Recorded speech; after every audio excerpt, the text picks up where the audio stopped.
Inihahandog ng Philippine Air Force at ng higpilang ito ang programang gagabay tungo sa kapayapaan ng bawat mamamaya at pag-unlad ng buong pamayanan. Usapang Pangkapayapaan, Usapang Pangkaunlaran. Kami po yung Philippine Air Force, your air warriors and skylifters in the Visayas. At muli pong sumasayang papawid ang aming palatutunang Usapang Pangkapayapaan, Usapang Pangkaunlaran Cebu. Kauban ng tulong ka-partner ng mga radio station dito sa Cebu City. Daghan kayong salamat no, kay Ma'am Annabel Lagrosas of DYMR 576 kHz Radio Pilipinas, Sir Johnny Sapaliacan of DYLA 99 kHz, Sir Jem Reviosa ng DYAR 765 Sunshine Radio Cebu. Of course, kay Ma'am Payatrenyan and our guest, Ma'am Hazel Gloria of PI7. Sa pagtabang sa itong programa karong adlaw, ako po yung host, First Lieutenant Edebert P. Baguio, Philippine Air Force, at kasama ang aking mga co-host na sina Staff Sergeant Kathleen Cangco and A1C Royal Grado, Philippine Air Force. Partner? Isang mapagpalang araw po para sa ating lahat, lalong-lalo na sa ating libu-libong tagapakinig at tagapagsubaybay sa ating programang ito. Ang Usapang Pangkapayapaan, Usapang Pangkaunlaran ng Cebu. Tayo din po ay napapanood sa ating social media platforms sa Facebook page si MOAMC 1000, BGB NIA, 1000 Philippine Air Force at ang APAP Cebu. Ang programa pong ito ay para sa ating pagnanais na maihatid ang mga impormasyon na mayroong kinalaman sa ating mga pagsulong ng kapayapaan at kaunlaran sa ating pong mga bansang Pilipinas. Partner? Let us also welcome our comrades from Air Mobility Command, 205th Tactical Helicopter Wing, 228th Airlift Wing, 505th Search and Rescue Group, and 5th Arsen. Dagan kayong salamat for tuning in with us and for supporting our program. Mga kasama, kinagagalak po natin makasama ang ating resource speaker ngayong araw. Walang iba kundi si Ma'am Hazel Gloria, the Information Officer 3 of Philippine Information Agency Region 7. Ma'am, bumati po muna tayo sa ating pong mga tagapakinig at taga-subaybay.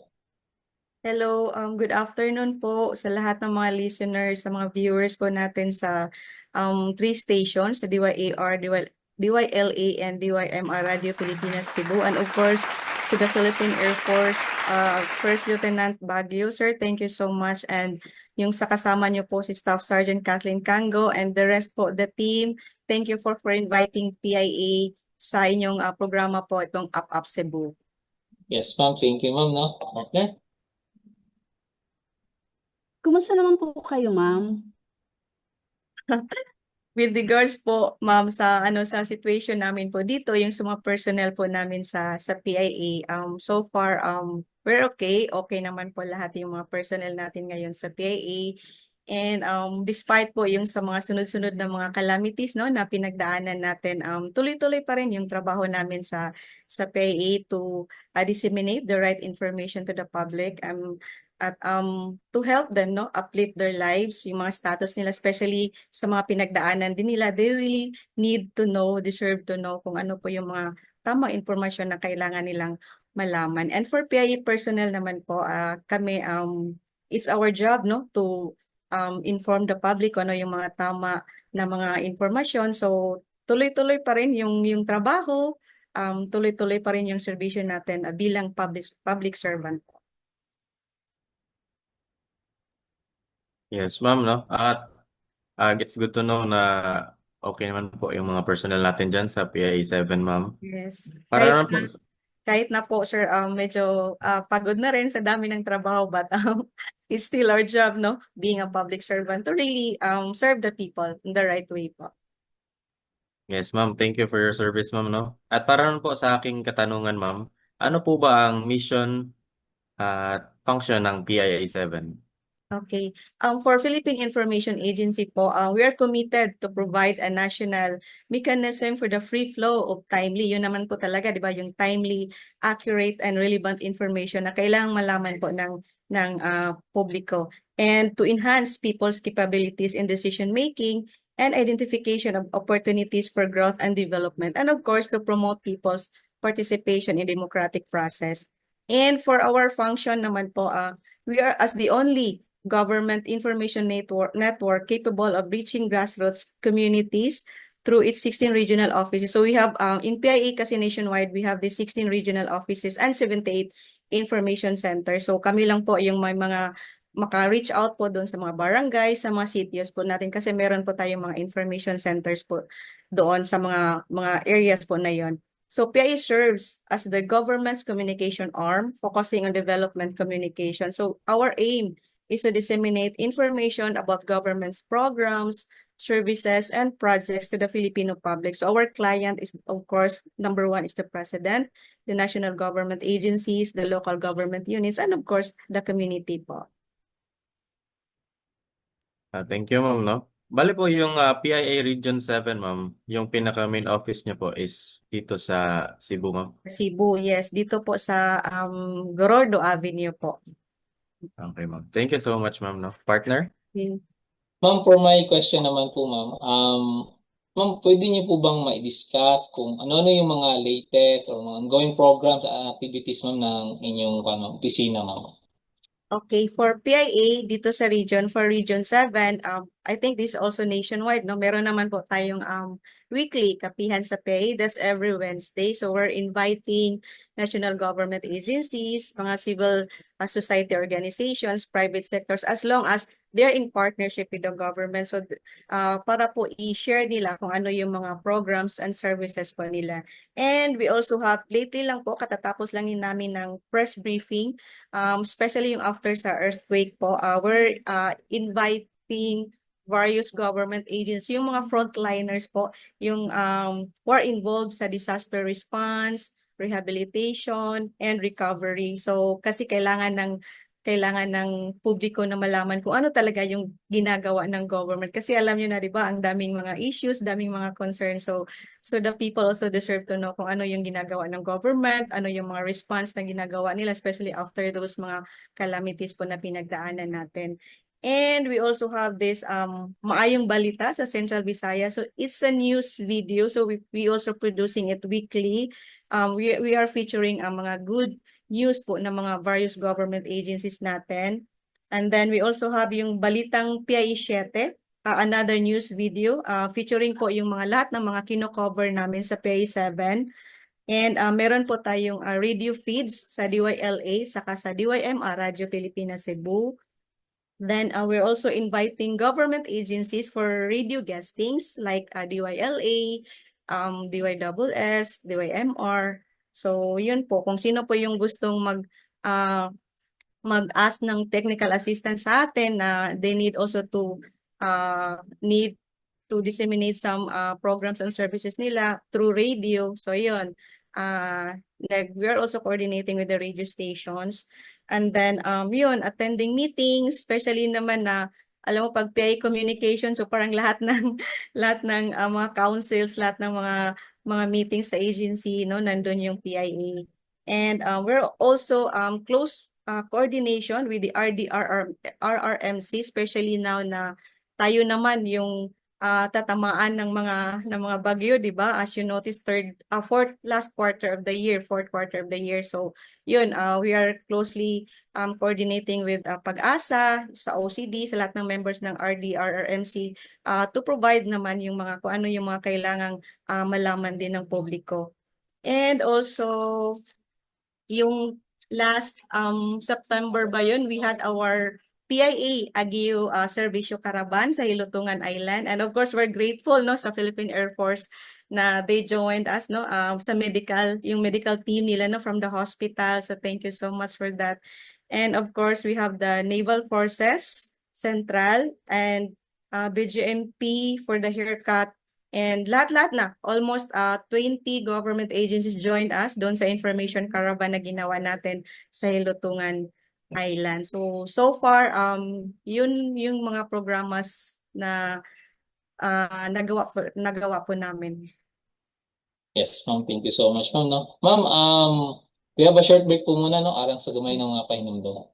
Okay. Sa dakong kanluran ng ating baybayin, matatagpuan ang West Philippine Sea. Isang yaman ng kalikasan na nagbibigay buhay sa ating bansa.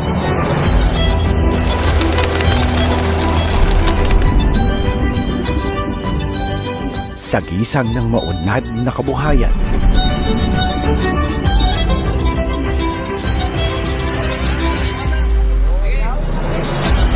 matatag na ekonomiya, mayamang kalikasan,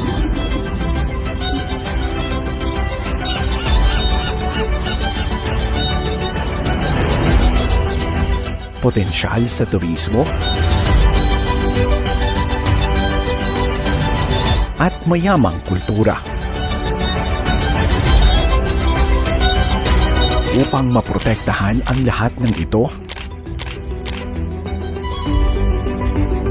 nariyan ang Air Sentinels of the Western Frontier.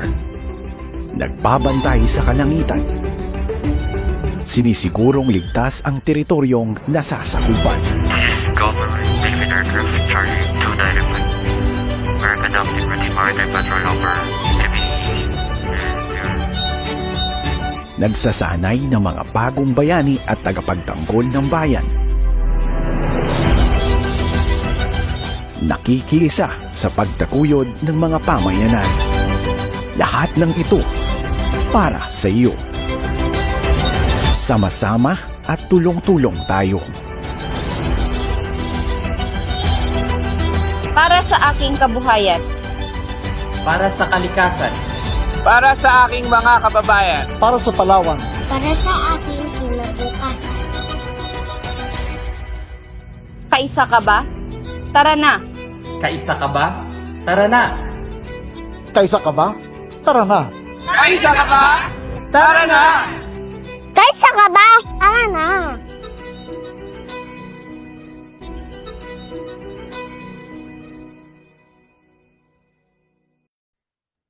Okay, ma'am. Ma'am, meron pa po sana akong additional questions sa inyo para po Yes. sa ating tagapakinig. Ano naman po, ma'am, ang papel at programa ng PIA-7 in support sa National Regional Task Force Program ng Local Use Armed Conflict at Complan Mulat, ma'am? For PIA-7 po, yung mga programs in support to the National Regional Task Force to End Local Communist Armed Conflict or NTF-RTF LCAC. For PIA naman po, we're in charge doon sa strategic communication. And with this, we attended meetings the previous months po. Meron po tayong mga meetings. And then as well we're also inviting mga agencies po na may mga role din po doon sa ILCAC. So we have this kapihan sa PIA. Then meron pong mga in-invite po natin sila sa mga radio guestings din po. And especially po for PIA kasi meron tayong information network with this 4 provinces po natin.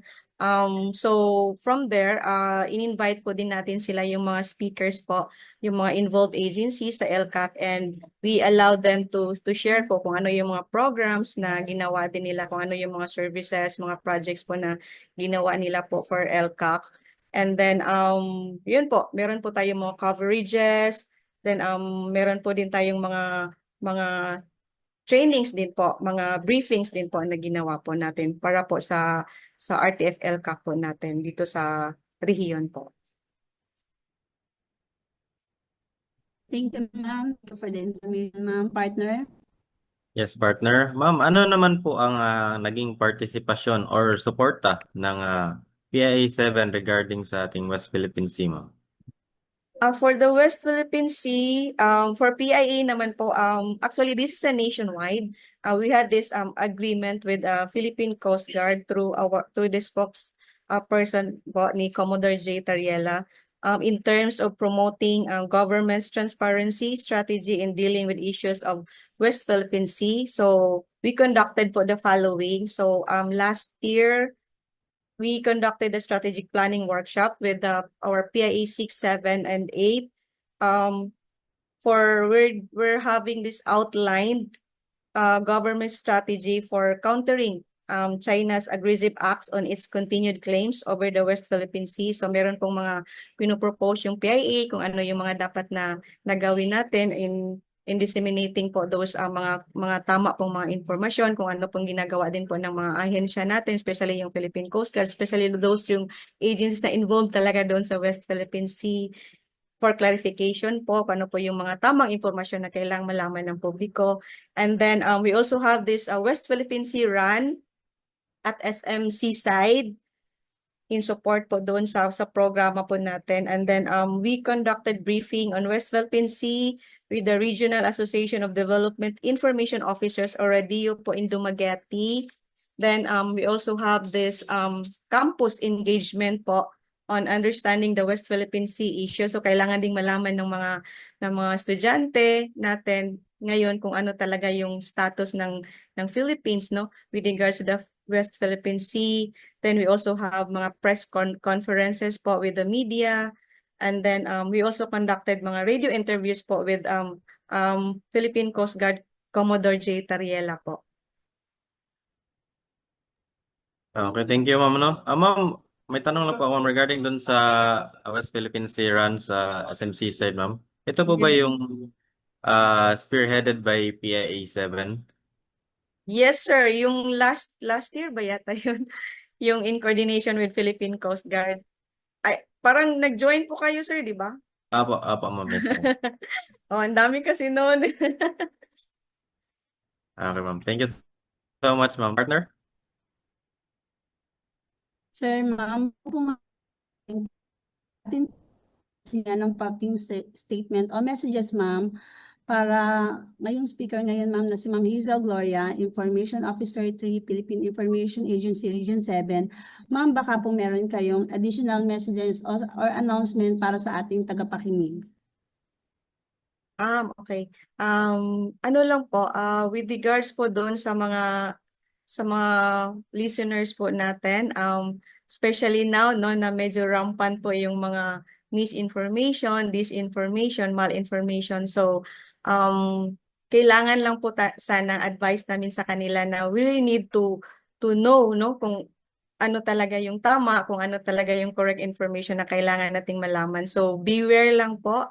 Please be alert lang for those information na makukuha ninyo, na malalaman ninyo. So, please check it to the right person or kung ano yung dapat na ahensya na kailangan yung tanungin or alamin yung mga information na nakukuha ninyo. Kasi importante po talaga na we will know kung ano po talaga yung mga right, relevant, and mga correct po na information na kailangan nating malaman.